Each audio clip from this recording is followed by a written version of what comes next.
વારસાઈ સંબંધિત ખેતીની જમીન ઉપર થતા આંતરિક વ્યવહારોના કિસ્સામાં લાગશે માત્ર ₹300ની સ્ટેમ્પ ડ્યુટી। સ્ટેમ્પ ડ્યુટીના ખર્ચથી મોટી રાહત મળતા જમીન વહેંચણી અને હક કમીની પ્રક્રિયા બનશે સરળ। મિલકતના વેચાણમાં આર્થિક ભારણ થશે ઓછું।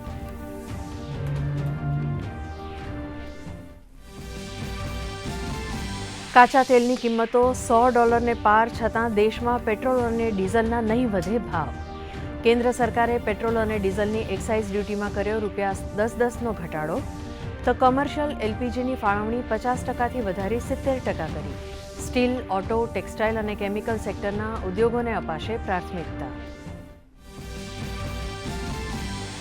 કેન્દ્ર સરકાર દ્વારા એક્સાઇઝ ડ્યુટીમાં મુકાયેલા કાપ અંગે દેશભરમાંથી આવી સકારાત્મક પ્રતિક્રિયા। ગૃહમંત્રી અમિત શાહે કહ્યું, મજબૂત અર્થતંત્રને ટકાવી રાખવા તરફનું આ નક્કર પગલું, તો મુખ્યમંત્રી અને નાયબ મુખ્યમંત્રીએ નિર્ણયને ગણાવ્યો જનહિતલક્ષી।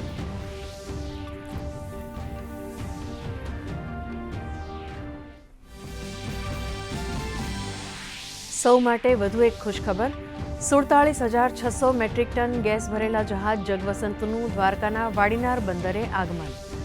વૈશ્વિક સ્તરે ઉર્જા સંકટ વચ્ચે આ ખેપથી દેશમાં એલપીજી ગેસની ઉર્જા ઉપલબ્ધતા થશે વધુ મજબૂત।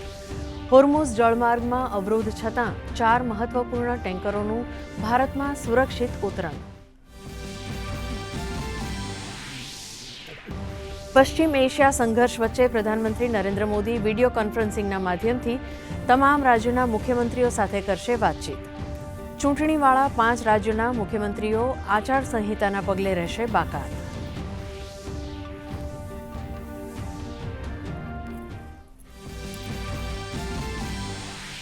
લોકસભામાં ગુજરાતના સાંસદોએ ઉઠાવ્યો કમોસમી વરસાદનો મુદ્દો। સાંસદ પરસોત્તમ રૂપાલાએ ગુજરાતના ખેડૂતોને આર્થિક સહાય આપવા કરી રજૂઆત। સાંસદ ચંદુભાઈ શિહોરાએ અગરિયાઓને થયેલા વ્યાપક નુકસાનથી કરાવ્યા અવગત। કિસાન સન્માન નિધિનો લાભ અગરિયાઓને પણ આપવાની મૂકી માગણી।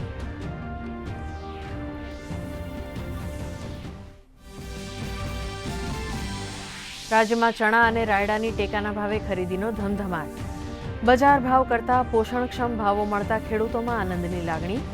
વચેટિયાઓને દૂર રાખવા પ્રથમવાર બાયોમેટ્રિક્સ અને ફેસ ઓથેન્ટિકેશનની પારદર્શક સિસ્ટમ અમલી। સિનિયર સિટીઝન્સને નોમિની મારફતે કરાશે જાણ।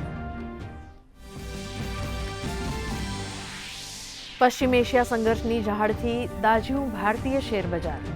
સેન્સેક્સમાં 1,690 અંકનો ભારે કડાકો, નિફ્ટી 486 અંક તૂટ્યો।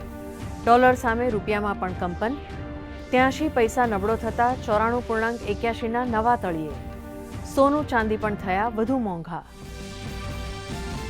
રાજ્યમાં ઘટશે ગરમીનું જોર।